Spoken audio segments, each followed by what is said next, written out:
live stream of the LA County Real Estate Association podcast. This association with the event that happens monthly in near Culver City in Los Angeles. Lloyd Siegel's Los Angeles Real Estate Investors Association. And we live stream it there. But normally, however, this month is not on the second Thursday of the month like it normally is, but it's on this upcoming Saturday, is LA Grand Expo. You get the details at LAREAC.com. I'll put that in the chat box. But we do this call every week to learn in the meantime, meet new people. I'm really excited to have somebody become a friend. And I've had a lot of fun with, and now I hope I'm not having it at her expense, but I certainly enjoy every time we have her. If you guys ask real nicely, she might even show you why she's called Angel. Glad to have Angel Williams on our call today. Hey, Angel, what's up? Not much. How are you? Not much. Just drove back 17 hours from Phoenix. You got all kinds of disease stories to share with us. You just had your thing. Oh, there you go. There's a halo. If ever there's been false advertising in the history of real estate, this is it. Because Angel's a lot of things, but she is not worthy of that halo is not shined up and polished. And she has a lot of fun, maybe more fun than you should have in real estate investing. So Angel, this is a little inside baseball. I'm sorry, guys. So, and I'm Bill Gross. I'm an LA-based real estate broker, and I do this. There's Jack with his bow. That's cute, Jack. Hold on one second. I can bring you in. So y'all can see he's Jack out Lapidus. filters. Yeah. I tell people about the filters. Nobody else can use the halo because their name is not Angel. So it fits me. Well, he's an attorney, so be Excuse careful. me, y'all. Excuse me. I got to show y'all something. Yeah, who's that? Is it Izzy? Uh-huh. Oh boy. Yeah, Izzy. Oh, there we go. Oh, there we fun. go. How about that? That's really special. You know, I really wanted to do these people not have anything else to do with the Zoom bomb call. Yeah. But there you go. For those who like to see pornographic Zoom bombing, we had that today, so we'll continue and see how that works. So anyhow, hey, so Angel, always a lot of fun when we have you around. Let's talk a little bit about real estate investing, which is why people are here. But before we go there, give us a little background. Where did you grow up? And then how'd you get into real estate investing, or how those two related, I guess, in your case? Okay. So I grew up in Central Texas. I was actually raised by my grandparents, and my grandparents invested in residential real estate. So I got to see what it was like from a very young age. They self-managed everything. And so the main thing that I learned amongst all those years was that I'm never going to self-manage ever because it was insane. Yeah, my grandfather took care of all of the repairs unless they had to get like a plumber or some specialist to come in and take care of things. But I saw it, and so it was very natural for me to believe that that would be something I would do too. So grew up, got married to Jason. Turned out he was raised in a family that also invested in residential real estate. And when we bought our first house and moved to, like after he graduated, we moved, it just became our first rental. I never remember us even discussing, hey, is this going to be our first rental house? It just was. So it's kind of a weird story. So it was your first rental. And what was your first rental? 322 in Lubbock, Texas. 3-bedroom, 2-bath? No, what's 322? It's a 3-bedroom, 2-bath, 2-car garage. It happened to attached garage. It had a very large backyard. We still have it to this day. Very nice. Very nice. So you still have it to this day. And have you since refinanced it? Have you since? Oh goodness, yes. All of our residential stuff is infinite returns. So what that means is that, well, our own house we bought in 2003. And if you're thinking, you might be thinking, wait a second, there was that 2008 crash. So in 2003, we were able to finance, I want to say 100% of that house. So we had two different loans. We had an 80% loan, and then we also had it might have been a 15% loan. We did put something down, I believe. But we had two separate loans moving. And the 80% loan was like the traditional loan. And the other one was for that down payment that you're supposed to have. And that's one of the reasons why there were so many recalls, foreclosures, and all that junk that happened in 2008, because they were financing 100% of people's houses. People didn't have any skin in the game. So that was how we got that one. And then we just kind of snowballed after that. So explain to me, when you say infinite return, I think I know the answer, which is you calculate the money you get back in investment divided by the amount you put into it. But once you get that money back and you're still getting return theoretically for an infinite amount of time, your return investment is like 10 or 20% or 50%. It is literally infinite. Yeah, because none of your original money is still tied up in the investment. So with that one, it took longer because we didn't have any money tied up in the beginning. So we were paying it off at first. So some of our own money had gone into the equity creation of that home. But then when we switched over to a rental, then the renters were paying the debt. And then when it came time for us to buy another home here in Wichita Falls, another rental home, we were able to use the equity of that to purchase the next one. And then we had the home here, and then we had another home that came up that we looked at, we were going to buy. It was a HUD home. We were up against some people that were going to own or occupy, so we were not chosen. And then that one came back up. And so we got that one, we got another one, and then we got a little portfolio just a few years ago. In all of those. So that's 4. We have 4 houses here. We have 1 in Lubbock, then I inherited one, but we have none of our own money still tied up in any of those due to the cash out refis. And So at some point you put money in, you Mhm. got that money out, but your investment's still growing. Your mortgage is still being paid down. Rent is increasing as inflation goes up. And so you're just sitting around playing with your Zoom effects, putting a halo on yourself while the rest of us who aren't that smart are still working hard to build our portfolios. Honestly, it's not about intelligence. It's just we needed money, so we cashed out refi. And that's kind of the beauty of having your own residential portfolio.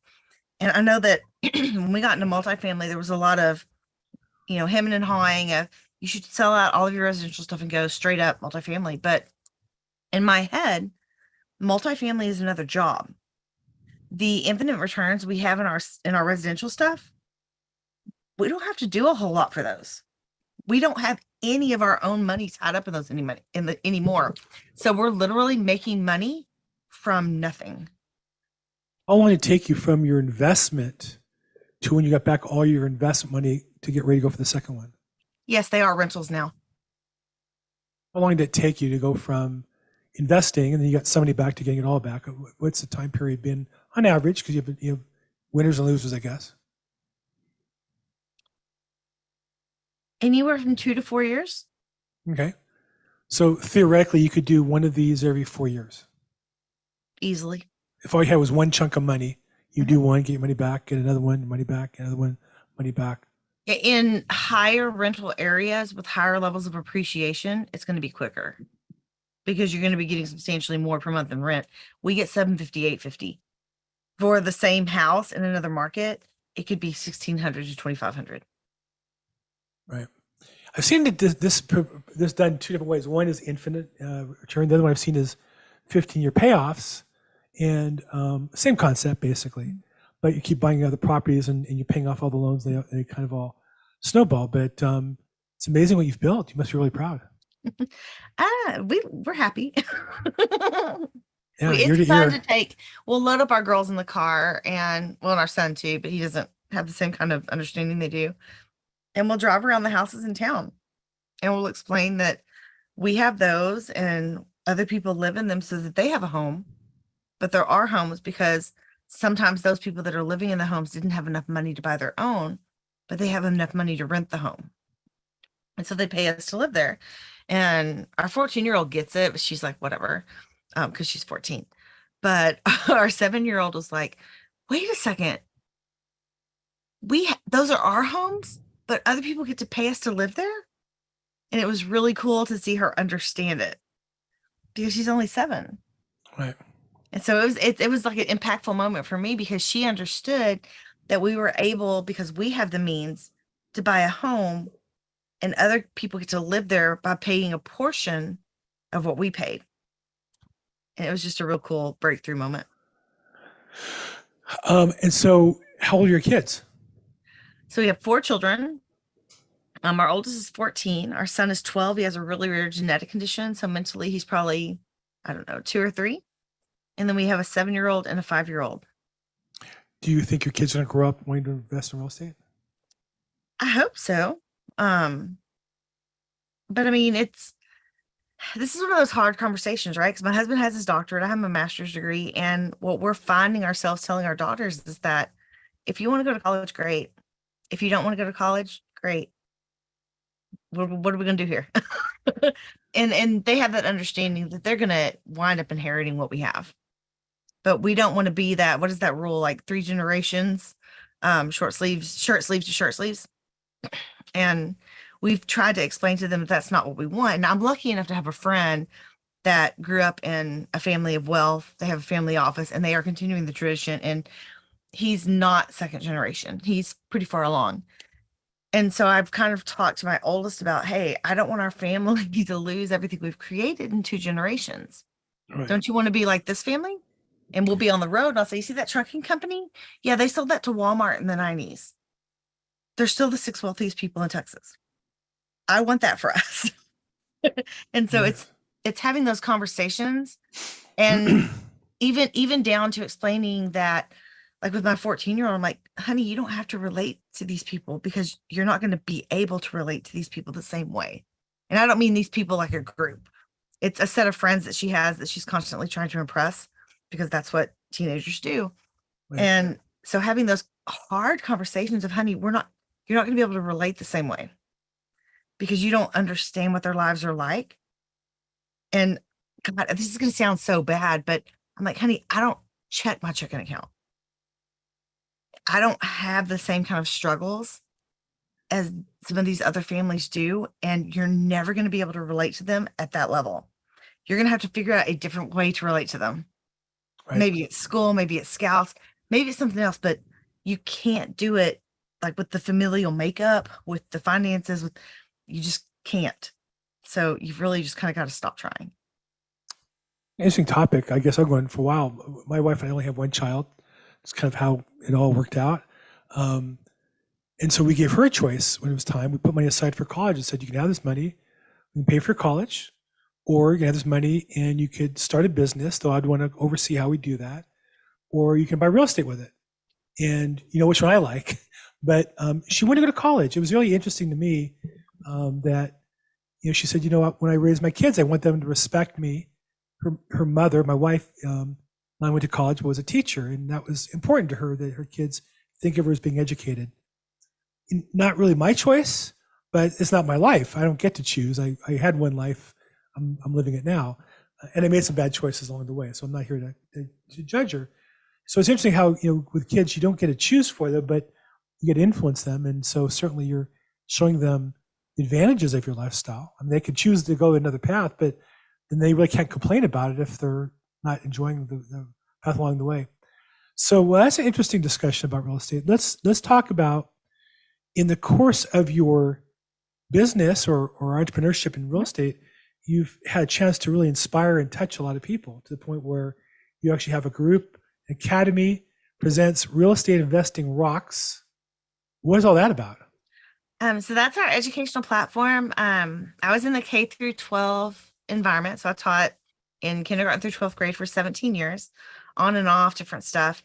And when I left in 2020, it left this big gaping hole in my heart, right? And so my husband and I discussed, you know, what are we going to do? And so I became the face of our educational platform, which is the Academy Presents Real Estate Investing Rocks.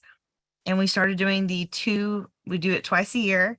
It's 3-day virtual summits in real estate investing. It has grown tremendously. We just had our 6th one. We usually have about 50 speakers. We do panels, roundtables. We have master classes. It's a really fun event. It's amazing. Those are my favorite 6 days out of the year. And then we also put on some podcasts. And the coolest thing is that you get to learn basically one-on-one from experts in the space. And I was looking at the hours that I've been able to amass in the past 2.5 years. And I bet there's 450 hours of content out there. Wow. And so if you think about it, that's like 450 hours of literal one-on-one time that I've gotten to have with experts in the space. You've had really good people. You know, I've been on your weekly podcast, and as a result, I want to say researched some of your guests into people I've done business with, other guests. I shared online the Academy Presents.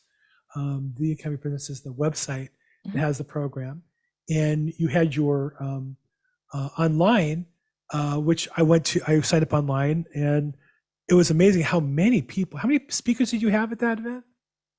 Which one? The No, you just recently had your online. We just had our 2-day. online one, and so there was, oh goodness, there's probably 60. I would say 50 or 60 people. It was crazy. A lot of really, really sharp people. Well, and one of the things Jason and I discovered was we used to do them live. So the first one was all females. It was a live one. The second one was live. It was really big players in the space. And the third one, I was like, man, we need to change this up. And so by the third one, I was like, you know what? We need to find people that are active in the space. They remember what it's like to get from 0 to 1. Right. And they'll help promote us.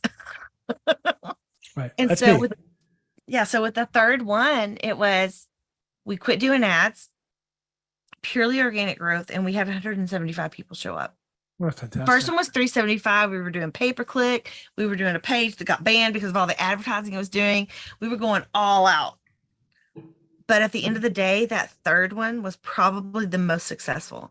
And we've been copying that model ever since. We work really hard to make sure that we are working with people that are active in the space. They are they are doing deals right now. Yeah. And there is zero doubt that they know how to get that first deal done.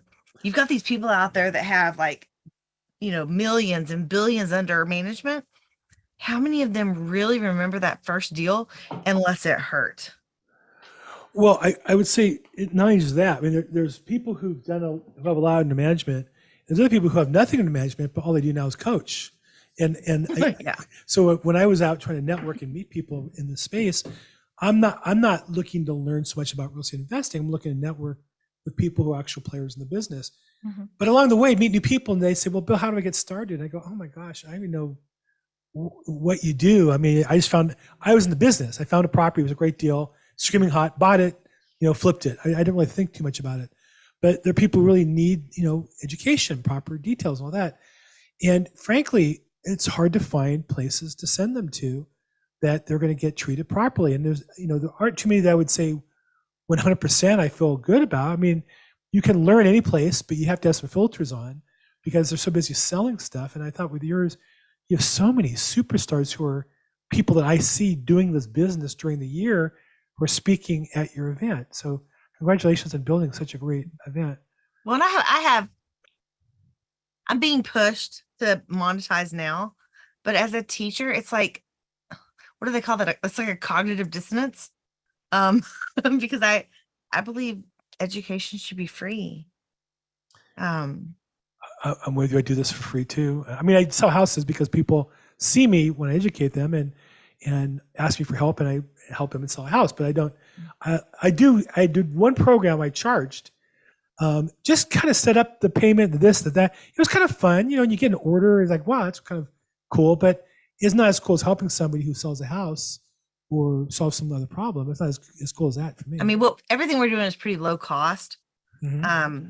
I don't think we have anything that's over $100. If you want to do the mastermind, yes, that's over $100, but that's because it's a pretty big time commitment for everyone.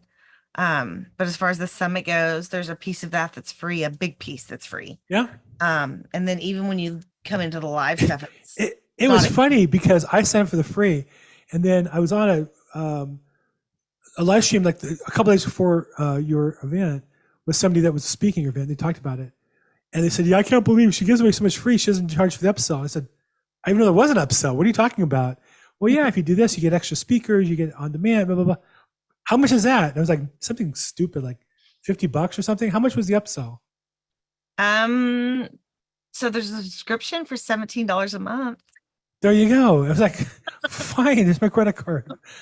I mean, I'm in business. This is what I do to make money. So for me, it was just stupid cheap. Now, I get when you're new starting out that you money is your runway, and if you're trying to give up your 9 to 5 to go into real estate full time, it is a challenge. I appreciate that, and that's why I like stuff for free, because you can go from 0 to 1 for free. You maybe can't go from 1 to 10 a year for free, but you can go from 0 to 1 for free if you put the work in, right? Yeah. It's a lot of work, but yes. Yeah, but you put the work in. But if you put the work in, you can do one. Yeah. And people help you do your first one. I think too, like when you're first starting out, your time is exponentially, this is going to sound really bad, but it's exponentially less expensive than someone that has 20 or 30 deals under their belt. Right. So because you have just this plethora of time. you probably don't have a lot of money, but you've got a plethora of time.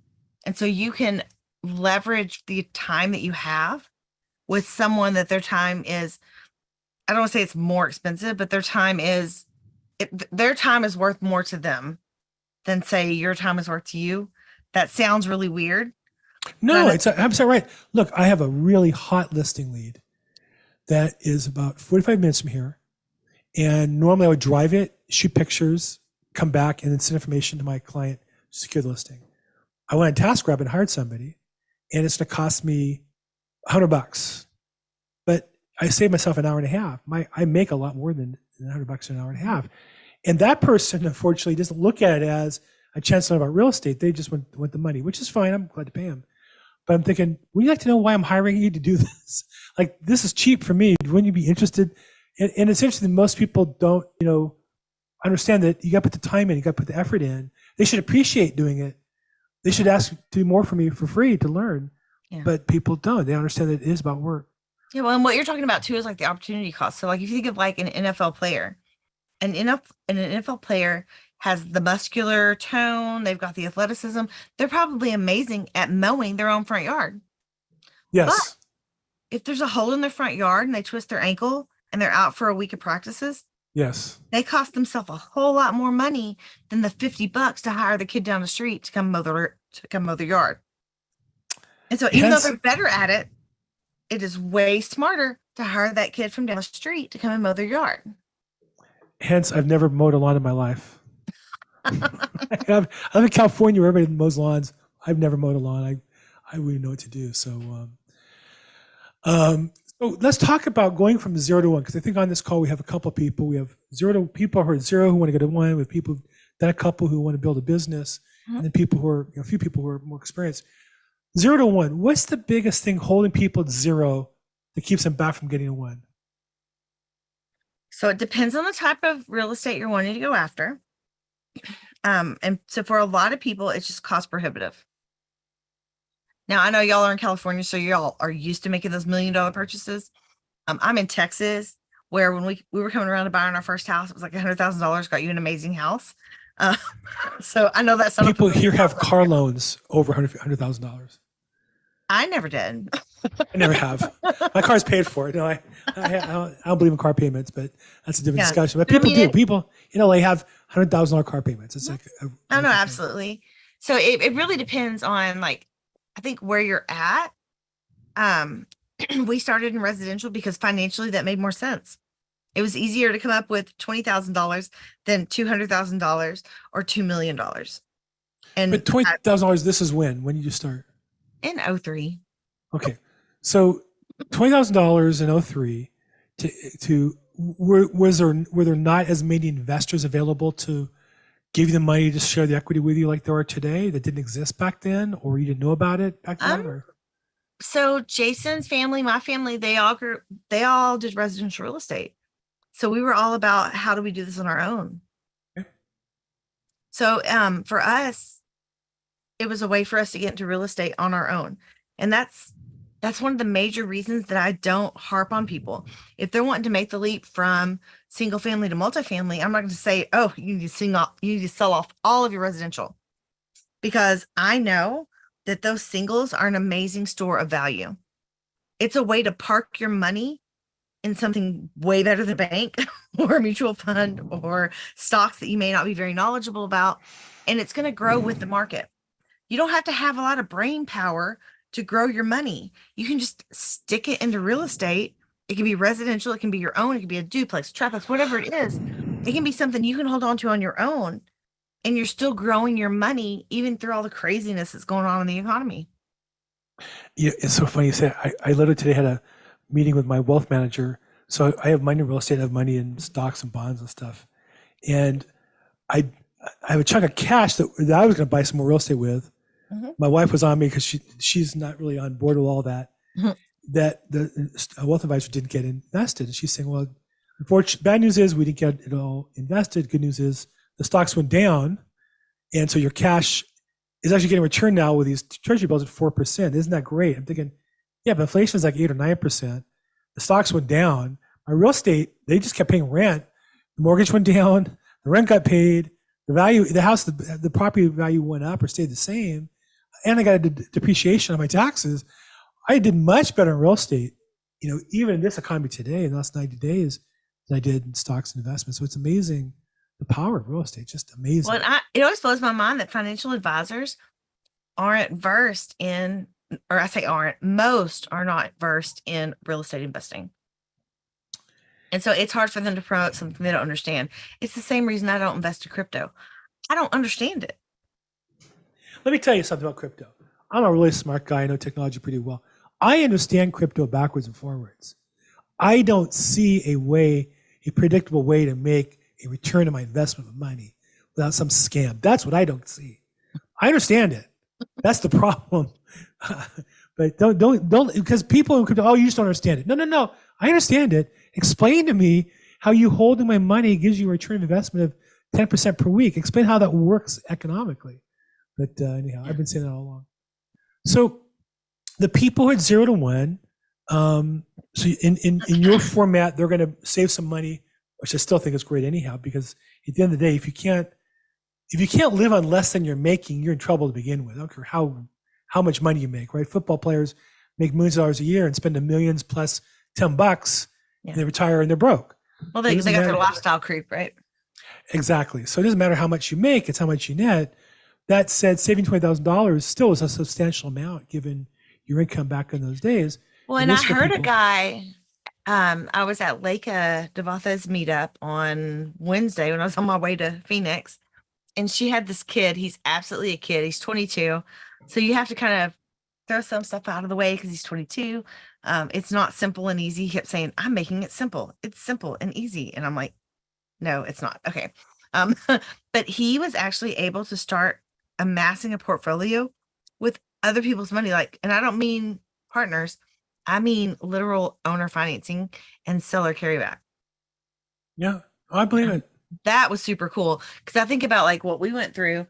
So 0 to 1 on our first home, not a big deal. I married up. My husband had money from co-ops that he did in the summer. He's an engineer. That was never a worry. But for people that don't know where they're going to put together that 20 or 30% down, seller finance and seller carryback are huge tools. More now than ever. Absolutely. More now than ever. I've been in this business since 1986. I've never seen, and subject to is the other one, I would say. Mm-hmm. There's never been an easier opportunity to take advantage of subject to seller carryback than ever before. It's just incredible. Yeah, no, and people freak out about subject to because there's always that due on sale. But if the bank's getting paid, the likelihood of them coming after you for a due on sale, pretty low. And I have had friends where they did get a call from the bank because you get you get permissions from the seller to talk to the bank, talk to all these people. And they did get a call that said, okay, well, you're not the person that has you're not the person that has the mortgage. We're going to come on you for the remainder. And my friend was like, are you getting your money every month? Is it coming late? Is it coming on time? What's the problem here? And once they came into it, they're like, oh, okay. Because the bank is not in the business of owning real estate. Not at all. Not at all. There are technologies now that have addressed those issues. There's servicing companies where you both sign up and then you have a joint account. The money goes to the bank. There's authorizations on both sides. There's an insurance product now where I'll guarantee you if there's a payoff demand that the bank, that the insurance company will step in and make the payoff. So there's different ways, but is the issue for people 0 to 1, do you think it's the money? Do you think what do you think it holds them back the first time, the most people that you deal with?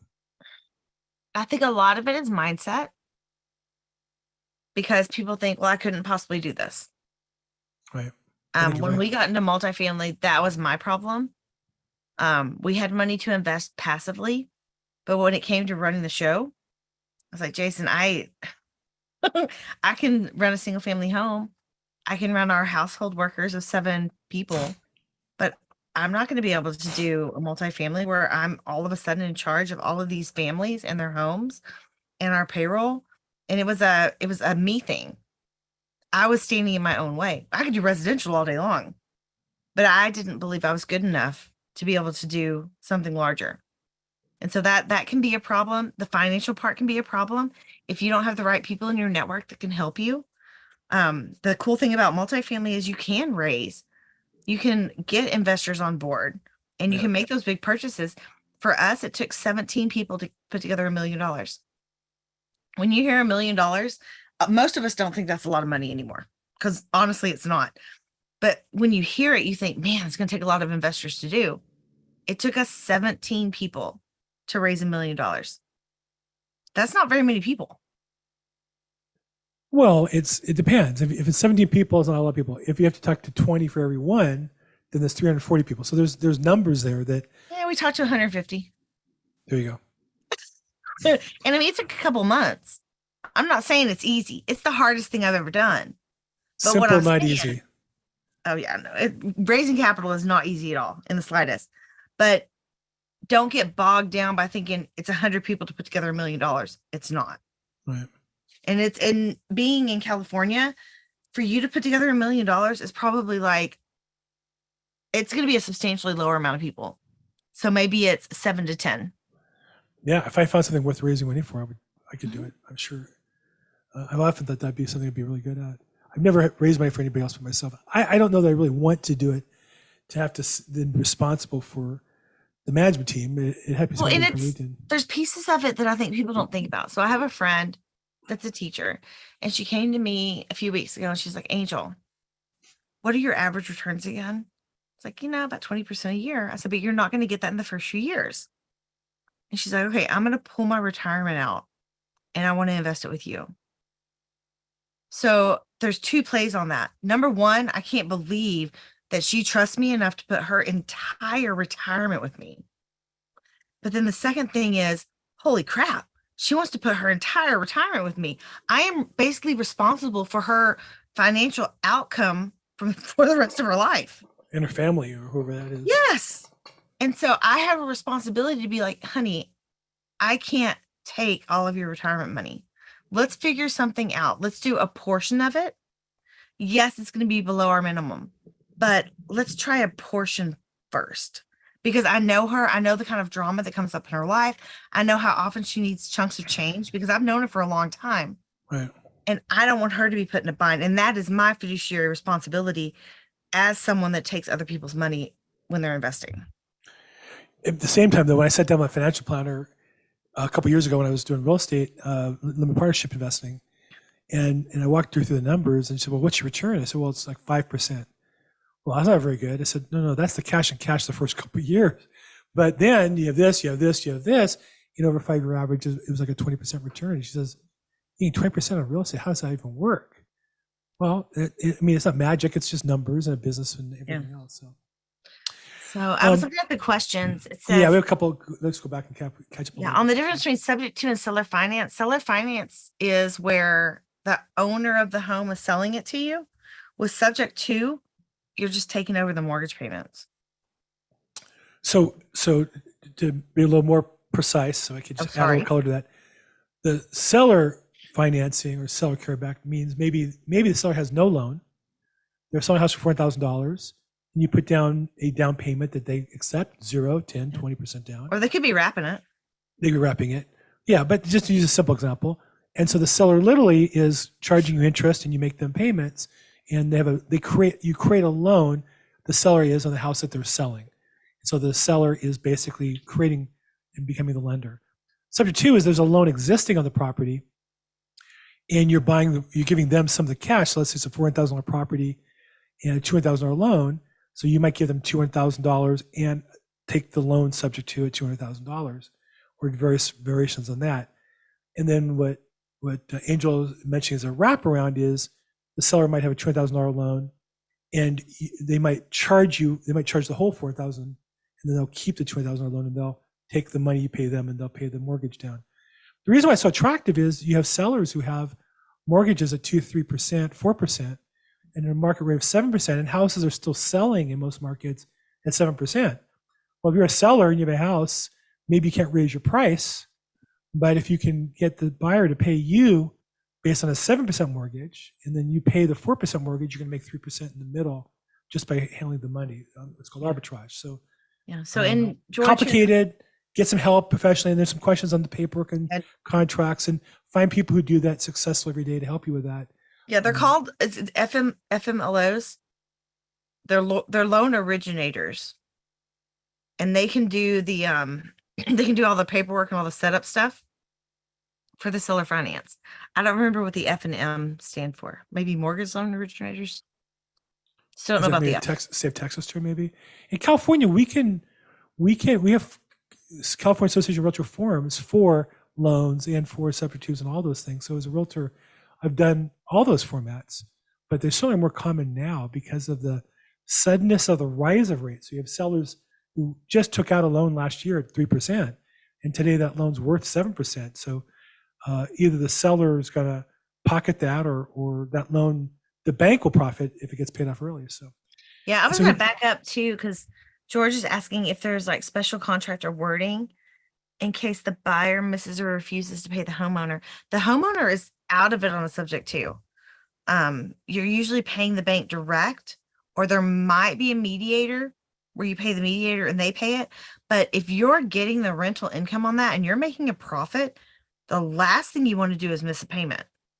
right. So I know that Pace Morby is one of the leading wholesalers in the subject to market, and has plenty of great YouTube content online for free. It also has a mastermind group you can charge, and that they charge for it, and they'll give you contracts and such. There's different groups that do that as well. So they have contracts if you're going to do it as a wholesaler. As a real estate agent, like I said, I'm in California. We have California Association of Realtor forms that can create loans and subject twos and wraps and all that. So there's different ways to do that. And then the title company, it's like any other title company. They'll insure it. They're going to have an exclusion for the loan. If you're not paying off the loan, that loan will have priority, the one that you're not paying off. But yeah, the title companies that will handle that. If you're California, I'd be glad to help you with any of those possibilities. But And then my you- experience with title companies too is that they're looking at the historical ownership to make sure that you're actually going to have a title to a property that you will actually own. Right. You're not going to own the curb or maybe the cross easement or something. You're actually going to own the property. Right. But if there's a mortgage that isn't being paid off, that loan's have priority, but the title company will insure that. So that definitely is all doable.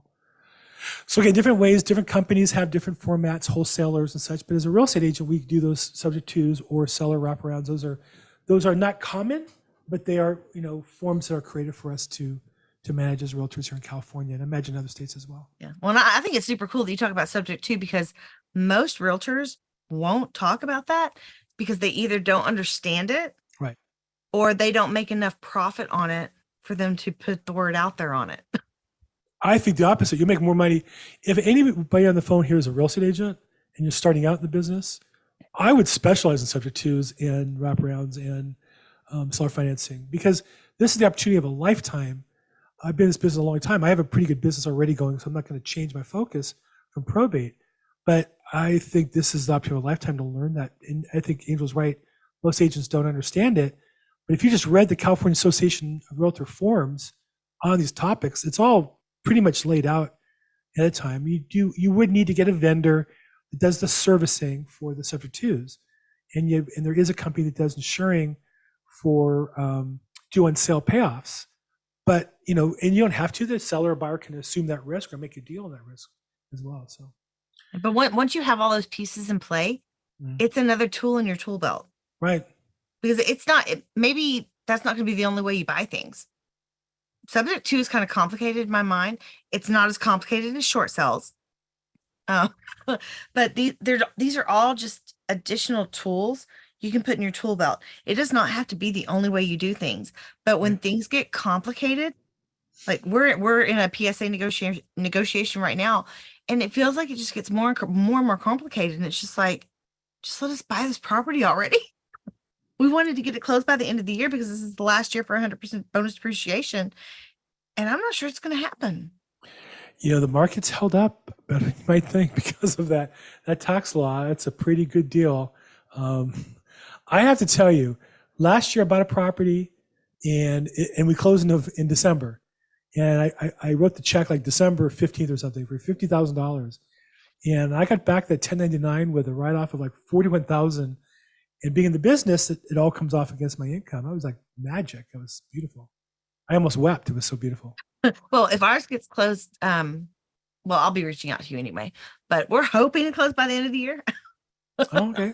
Well, let's talk. We're It was working good. hard for it. It's just one of the other crazy things about investing with other people's money is that people promise big things. They Oh, follow no. through with very No. small things. No, don't tell me. People mislead you, Angel? Right? Yeah. So Sheesh. we might soft commit for $2 or $3 million. And when it comes down to actually wiring the money, Yeah. 500,000. We can usually eke out $1 million. Like we've done that already. But it's hard. Like if it's not family and friends, you don't have the same kind of pull. When we're dealing with family on our own personal portfolio investments, that's easier to do. But when it was raising for our first deal, holy night. Yeah. Well, look, that's just nature of everything. I mean, I'm supposed to have we have 2 gates in front of our house, and they're kind of complicated gates. So I called a repairman to come out. It's supposed to be here at 1:00 today. So I asked my wife to be kind of on call because I had a Zoom going on. Mhm. And she came in just a little while ago. Where's the gate guy?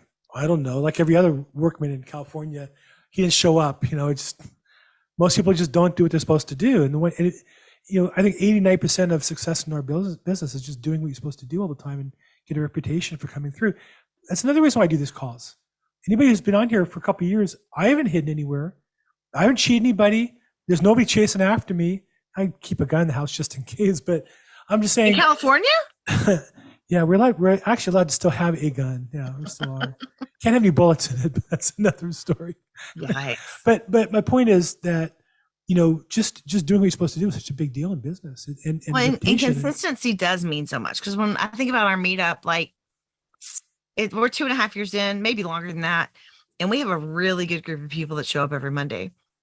But that took 2.5, 3 years of Right. consistently being there every single Monday, Right. even if nobody else showed up for the call. Right. And yes, there were times that it was me and Jason. Yeah. Maybe 1 or 2 other people showed up. Talk about humbling.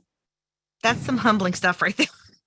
I'm with you. I'm totally with you 100%. I mean, yeah, I don't want to go through all the details. It's too heartbreaking to imagine. But when people say, well, how do you build, like I have a live stream that has 80 people on it on Thursdays on Probate Real Estate. How'd you build that? Man, if you just knew the sweat that goes into that, what do you do? I do a lot of stuff. Like I don't even know where to start. When I think about it, I'm exhausted just thinking about it. It's just like your webinar. Like how did you get 60 people to sign up? Answer, you had 90 sign up or 80 sign up, right? I mean, I know the answer is something. Or 375 and 30 people decided to show up on the live stream. I mean, speakers. How many speakers did it take to get 60? Oh. So that's the funny thing. Most people, when you ask them, say yes. And actually showed up. Uh-huh. Well, they all say yes. I'm wondering how many actually showed up to speak. I've had, in 6 years, I've had probably 20 people that I asked that ghosted. Oh, wow. That's not bad. But I've also, like, Jason and I, when we decided to get into this space, we got coaches.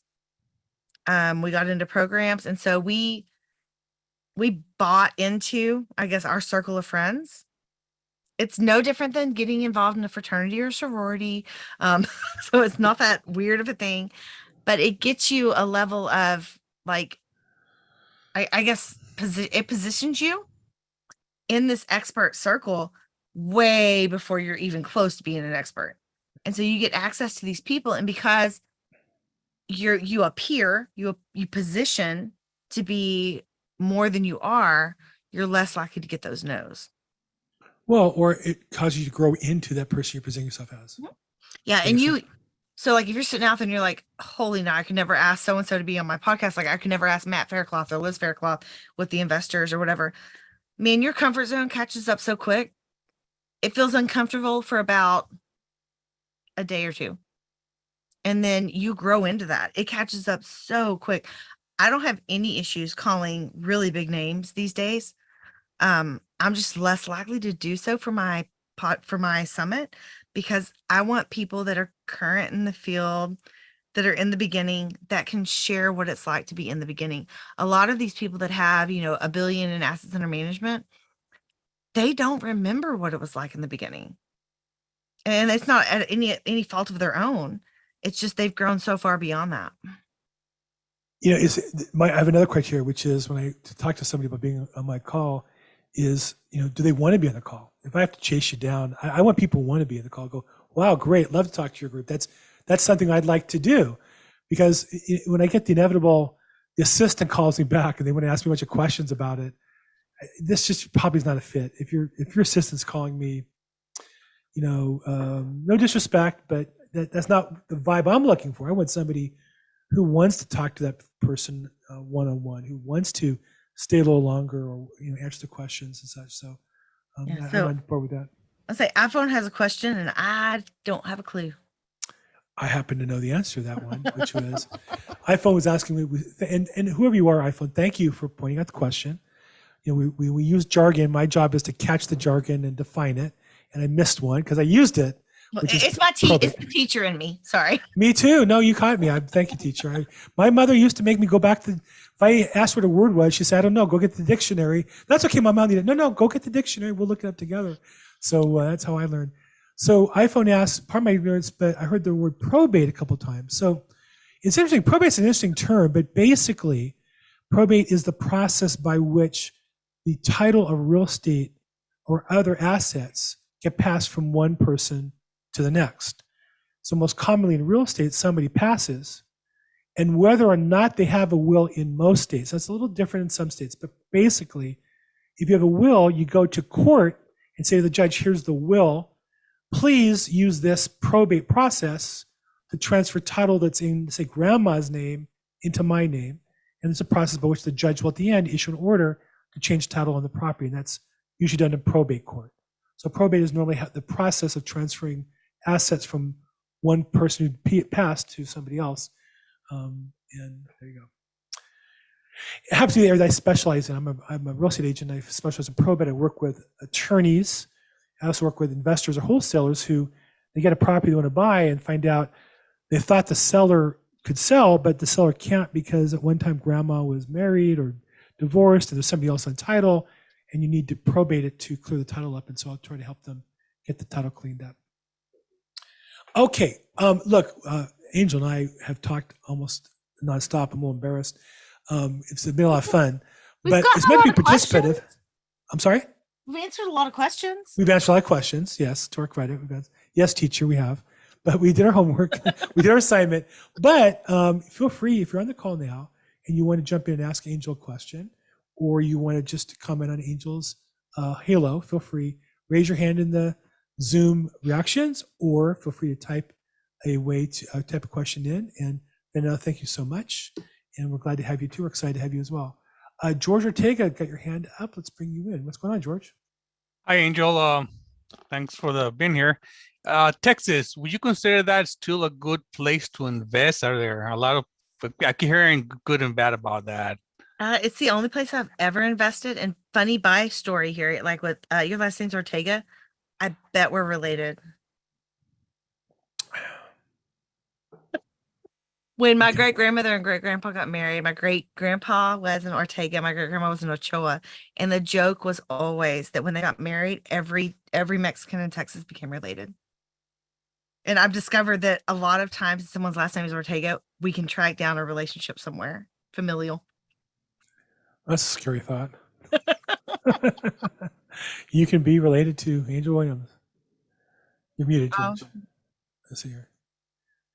There you go. No. Okay. There it goes. You're muted. Okay, George, thanks so much. I see iPhone. You got your hand up. Is that Fernando? Let's get you unmuted and get you in here. Hi, can you hear me? Yep.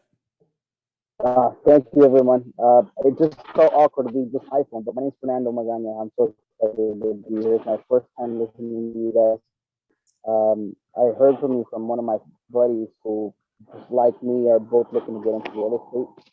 I myself have been, I'm sure you guys know, in analysis paralysis for the last 2 years, reading up as much as I can on it, researching YouTube videos, podcasts, and there's just so much information out there that I'm just overwhelmed as to where to start, whether it becomes to what market, what type of real estate. So I just wanted to, thank you for your questions, for your answers, I'm sorry. And just great to be here.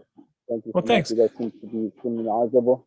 It's something that I was looking exactly for. I feel so awkward when it comes to talking to somebody locally. I'm in Palm Springs area. And I know a lot of people that are into real estate. I do landscaping myself, as you can see. I'm actually at work right now. Nice. And I have a lot of clients that have made their money in real estate. But as much as I'd like to pick their brain, it always is a little awkward to try to ask for advice from somebody that's worth millions of dollars and lives in a $20 million house. So it's great to be here. I'd love to get to know you guys, hopefully in person soon. Well, don't be just wanna say embarrassed thanks. to ask questions of people just because you Yeah. think they're wealthy. Because No, not at all. It's honestly, Okay. I like to say that I know how to read people, and unfortunately, in especially where I'm at, some people don't like to be bothered with those kind of questions, especially if they're busy or I hardly get to see my clients. They're typically vacation homes. They're actually just getting to the Coachella Valley, and they're here for a couple months, and then they leave, and I just maintain an empty house. So I rarely see them, and the few that I see, I can kind of tell if they're open to conversation and discussions. And for those kind of people, of course, Are you up for are you up for some coaching though on that? Of course, yeah, Maybe absolutely. maybe you can tell they're not open. Maybe you're saying they're not open, and that's just your mind telling you that That's and true. holding you back. Because most people love to talk about how they built their wealth and make money. Yeah. People love to share about that. And I would say That's this: most absolutely. people, anybody who made money in real estate, in my experience as an investor, unless you're competing with them in their market and their class of product, other than Mhm. that small segment, they love to talk about it and tell you about it. They love Right, sharing war and stories. the few people that I have talked to, yeah, I came to learn that they love to tell the story, and I myself, I know very very little, and just with my friends and I, for example, my buddies who give me your information, every time we meet, we talk about what we've learned so far and what share each other's knowledge, as little as it is. Look, you got $1 million smile. You're a good-looking guy. I'm sure if you're landscaping, you're physically fit, hustler. People want to be around you. You work Yeah. on your gifts and bring them to the party, and let other people bring their gifts, which is their experience and strength. Angel, what do you tell Fernando? Fernando is going to come here weekly, and 6 months from now, he's going to share with us how he made $500,000 on some fantastic real estate investment. What's his next? I would tell him you can become a millionaire on the residential side. My father-in-law did it 10 times over. You can become a millionaire multifamily. We've done Yeah. it 3 times over. You could do it in flex space. You can do it in industrial. You can do it in single families. You can do it flipping. There's ways to make money regardless of where you're sitting at. I do believe real estate is an amazing way to do it because I feel like you don't have to have the same training as you Right. do in other occupations. Mhm. But Exactly, it's and that's where I'm starting at now. I honestly, I don't have the physical capability to be doing this. I just do not want to be doing this for any longer. So I'm looking for ways to. I cannot do a 9 to 5, which is why I do this for my own. It is my own business. I basically just own my own job. yeah, but it I'm also looking means you're being taxed at like 40%, 42%. That's right. That's right. So my first introduction into real estate was Robert Kiyosaki's, Rich Yeah. Dad Poor Dad. I So said it's and one for he better or did. for worse, like my husband and I, we've never paid taxes. Yeah. So that's something that I Wow. definitely like to do. Yeah. I think you need to say you file taxes, but have never had to pay taxes. Right. Okay, Right. we have no taxable income. There you go. Yeah. And And believe it or not, Hold I'm on 1 second. Hold on just 1 second. And I need to let that one sink in because I have an appointment with my tax guy in about 3 days, and I can't say the same. That hasn't been in my life. I haven't paid taxes. So just one more time and tell me you filed your taxes and you have no tax liability. Just say it one more time. yeah, so we went from Jason being a grad student and I was working for $15,000 a year with a master's degree to we owned a house, then we owned 2, then we owned 3, and then we owned 4. And we've literally, well, Texas doesn't have a state tax, but we've never paid income taxes. We've never done federal taxes. That's the ultimate goal. And whether I like it or not, I'm already in real estate investing. My wife and I just opened an assisted living facility about a year and a half ago. Nice. And we already started seeing the results of depreciation for the business, for the house which we purchased. We already, whether we like it or not, we have 6 doors that we're renting out. We're just How much taking care of capacity do the you have doors. on that assisted living? It's an RCFP, so it's only a 6-bed residential home. Yeah. Regular single family home you couldn't tell from the rest of the houses in the neighborhood. But I started thinking, hey, I told my wife, we're already doing it, whether we like it or not. We're just still working on it 24/7. It's a 24/7 job, but we technically have 6 doors where we charge rent every month, and we're making a So profit. is it 3 bedroom, 3 bath, or is it literally 6? It's actually a 4-bed, 2-bath. So we have 2 private rooms and 2 shared rooms. So again, 6 bed capacity. We cannot have more than 6 people in the home. And luckily, we've been doing great because it's just what my wife has been doing for the last 15 years, ever since we graduated high school. And I got to a point where I said, if we've been doing this for so many people for so long, why don't we just try it on our own? And again, like I said, we already started seeing the results of, taxes, reduction in taxes, for the depreciation of the home itself, and for having an expropriation and doing a K1 and try to minimize the W2 as much as you can. Fantastic, Fernando. Do that 3 more times. Come back next week, okay? And share with us how it feels. Yeah. So Kelly, I'm not trying to minimize you. Winston asked, how do you qualify for loans? You have no taxable income. So I just want to make sure we come back and address that. But Kelly's had her hand up forever. Oh, okay. Let's get Fernando. Thank you so much. And we got to finish on time here because I got a 4 o'clock I'm going to jump into. So I know. I'm like, we have Kelly, go ahead, unmute you, and what do you got for us? Just one comment. I loved hearing that you just bought your first rental property or your first property, didn't put a whole bunch of, sleepless nights, try and set everything up, set the dominoes up. You just did it. Mm-hmm.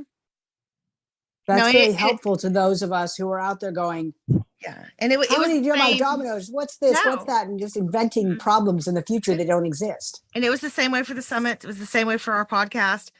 I just do things. My husband is like, what the hell are you doing? But I just Most of the rest of the world is saying to you, Angel, what the hell are you doing? So Angel, you ever taken Colby? You ever done the Colby index? I have not done a Colby, but I've done I would bet one. dollars to donuts you're a quick start and a high fact finder. You leverage everything.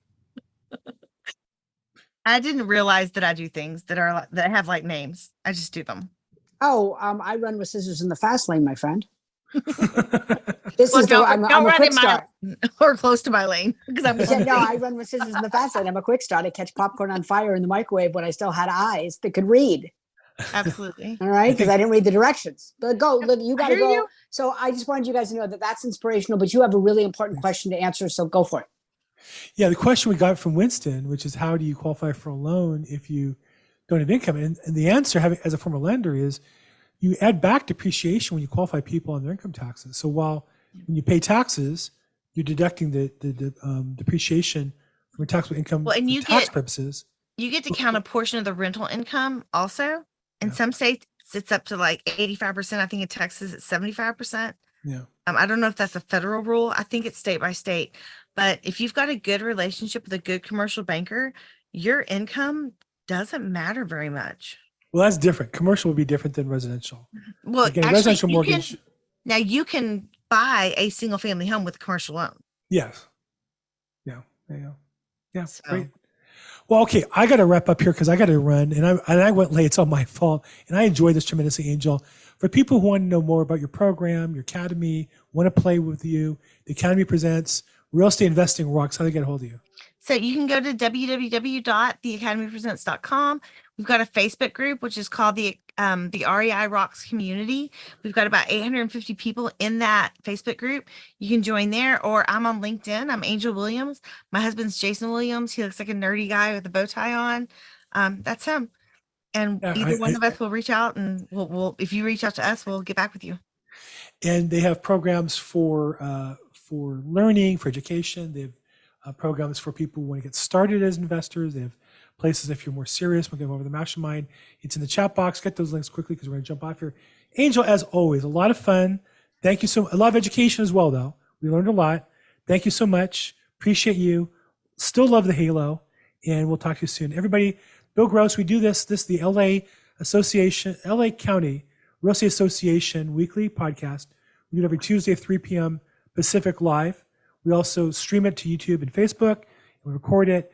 And then we also will be, if you want more information about the organization, LAREIC.com is the website. And the boot camp is Saturday, October 29th. It's an all-day event, fantastic event, $249 for an all-day, covers soup to nuts, what you need to do. And the real estate expo next is Thursday, November 10th. I'll be there live streaming. Look forward to seeing you guys. Thank you so much, everybody. All right, bye. Bye-bye. Thanks.